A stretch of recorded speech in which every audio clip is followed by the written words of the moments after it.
சமாதானம் தரும் இயேசு வந்தால் பறந்தோடும் மனமாசு. ஆண்டவராகிய இயேசு கிறிஸ்துவின் விலையேறப்பெற்ற நாமத்தினாலே உங்கள் யாவருக்கும் என் அன்பின் ஸ்தோத்திரத்தை இந்த காலை நேரத்தில் உங்களுக்கு தெரியப்படுத்துகிறேன். கர்த்தர் நல்லவராக இருந்து இந்த மாதத்தின் கடைசி நாளிலே தேவ சமூகத்திலே கடந்து வரும்படியாக அவருக்கு நன்றி செலுத்தும்படியாய் தேவன் பாராட்டின எல்லா கிருபைகளுக்காய் கர்த்தருக்கு நாம் நன்றி செலுத்துவோமாக. பரிசுத்த மத்திய எழுதின சுவிசேஷம் 5ஆம் அதிகாரம் 9வது வசனத்திலே இவ்வாறாக வாசிக்கிறோம். சமாதானம் பண்ணுகிறவர்கள் பாக்கியவான்கள், அவர்கள் தேவனுடைய புத்திரர் எனப்படுவார்கள் என்று சொல்லி பார்க்கிறோம். கிறிஸ்துவுக்குள் அன்பான தேவனுடைய பிள்ளைகளை, ஆண்டவராகிய இயேசு கிறிஸ்து தம்முடைய மலை பிரசங்கத்தின் அந்த நாட்களிலே இயேசு கிறிஸ்து கூறினதான ஒரு வார்த்தை, சமாதானம் பண்ணுகிறவர்கள் பாக்கியவான்கள் என்று சொல்லி.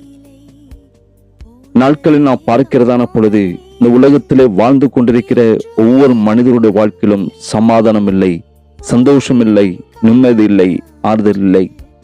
இதை பெற்றுக்கொள்ளும்படியாக அநேகர் பல இடங்களுக்கு கடந்து செல்கிறார்கள். பல புண்ணிய ஸ்தலங்களுக்கு பாத யாத்திரையாக கடந்து செல்கிறார்கள். பலர் தான தர்மங்களை செய்கிறார்கள். எப்படியாவது சமாதானத்தை அடைய வேண்டும் என்று சொல்லி இந்த உலகத்தில் வாழ்ந்து கொண்டிருக்கிற மனிதர்கள் பல இடங்களுக்கு நாட்களை கடந்து சென்று கொண்டுதான் இருக்கிறார்கள். அநேக பணங்களை விரயம் செலுத்துகிறார்கள். தங்களுடைய உயிரையே அநேகர் தியாகம் செய்து பல இடங்களுக்கு கடந்து செல்கிறதை நாம் பார்க்கிறோம். வேதவசனம் மிகவும் அழகாக சொல்லுகிறது, சமாதானம் பண்ணுகிறவர்கள் பாக்கியவான்கள், அவர்கள் தேவனுடைய புத்திரர் எனப்படுவார்கள்.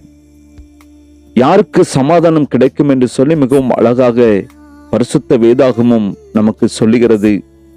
அப்படிப்பட்டவர்களுக்கு மாத்திரம்தான் கர்த்தர் தம்முடைய தெய்வீக சமாதானத்தை கொடுக்கிறார், சந்தோஷத்தை கொடுக்கிறார்.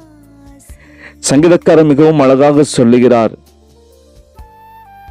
உமது கட்டளைகளையும் உமது சாட்சிகளையும் நான் காத்து நடக்கிறேன் என்று சொல்லி அவர் சொல்லுகிறதான பொழுது, உம்முடைய வேதத்தை நேசிக்கிறவர்களுக்கு மிகுந்த சமாதானம் உண்டு என்று சொல்லுகிறார்.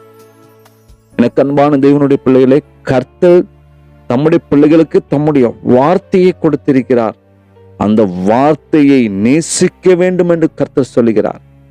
அந்த வார்த்தையை ஒவ்வொரு நாளும் வாசிப்பது மாத்திரமல்ல, அந்த வார்த்தையை நேசிக்க வேண்டும். வார்த்தையின் வடிவமாய் வந்தவரை நேசிக்க வேண்டும், அவரில் அன்பு செலுத்த வேண்டும். அந்த வார்த்தையானது உள்ளில் கடந்து சென்று ஒரு தெய்வீக சமாதானத்தையும் ஆறுதலையும் ஒவ்வொருவருடைய வாழ்க்கையிலே தருகிறதாய் காணப்படுகிறது. ஏசாயா தீர்க்கன் மிகவும் அழகாக சொல்லுகிறார், சமாதானம் எப்படி ஒரு மனிதனுடைய வாழ்க்கையிலே உண்டாகிறது என்று சொன்னால், கர்த்தர் தம்முடைய பிள்ளைகளுக்கு கொடுத்திருக்கிறதான அந்த கற்பனைகளை ஒவ்வொரு நாட்களும் கை கொள்ளுகிறதான பொழுது கர்த்தர் சமாதானத்தை தந்து அவர் வழிநடத்துகிறவராய் காணப்படுகிறார்.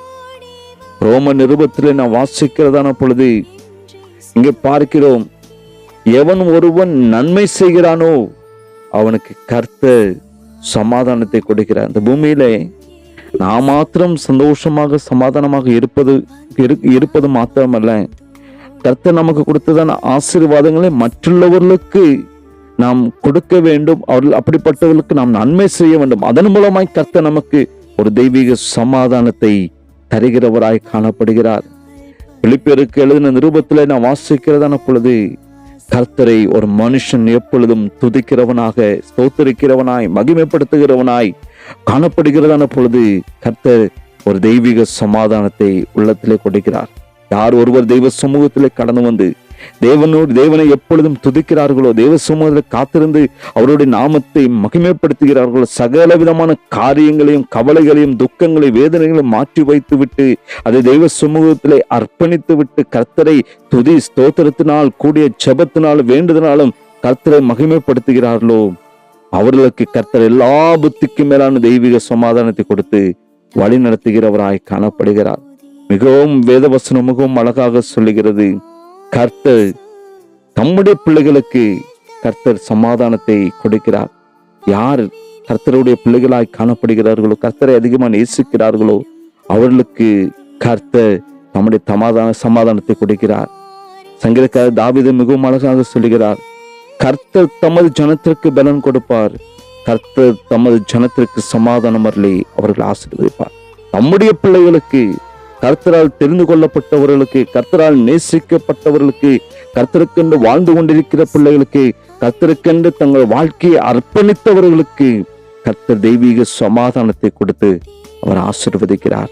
இந்த உலகத்தில் இப்படிப்பட்டவர்களுக்கு தெய்வீக சமாதானம் உண்டு.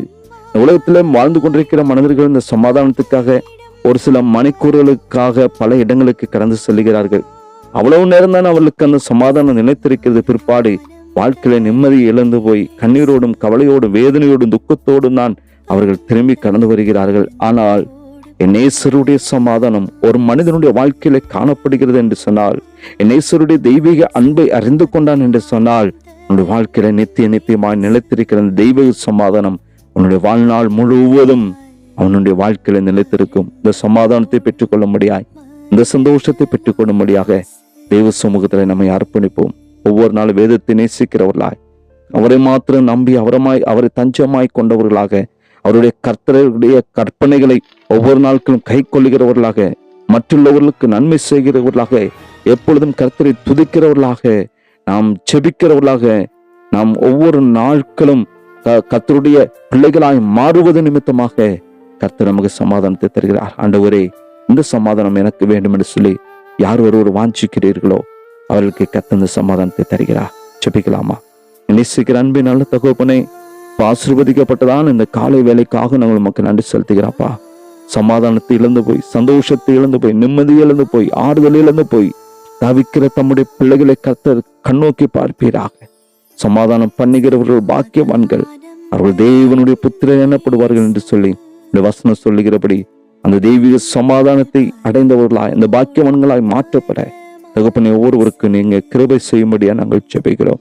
இந்த சமாதானத்தை பெற்றுக்கொள்ளும்படியாக ஒவ்வொரு நாளும் வாஞ்சிக்கிற தம்முடைய பிள்ளைகள் ஆண்டவரே, உண்மை அதிகமாக நேசிக்கிறவர்களாக, வேதத்தை நேசிக்கிறவர்களாய், உண்மை மாத்திரம் நம்பி உம்முடைய கற்பனைகளை கை கொண்டு நன்மை செய்கிறவர்களாக, எப்பொழுதும் கர்த்தாவை உம்மை துதிக்கிறவர்களாய், ஸ்தோத்திரம் செய்கிறவர்களாக, தெய்வ சமூகத்திலே காத்திருக்கிறவர்களாக தகப்பனை நீர் மாற்றுவீராக. இதற்கென்று ஒவ்வொருவரையும் அப்பா நீர் ஆசீர்வதிப்பீராக. உன்னுடைய தெய்வீக சமாதானத்தினால் ஆளுகையினால் கர்த்தர் நிறைக்கும்படியாக ஜெபிக்கிறோம். இயேசுவின் நாமத்தை ஜெபிக்கிற நல்ல பிதாவே, ஆமென், ஆமென். தரும் இயேசு வந்தால் பறந்தோடும் மனமாசு, ஓடிடும் காட்டாற்றில் அகப்பட்ட சிறுயிலை போன்றதே வாழ்வேனில் என்றுமே நம் நிலை.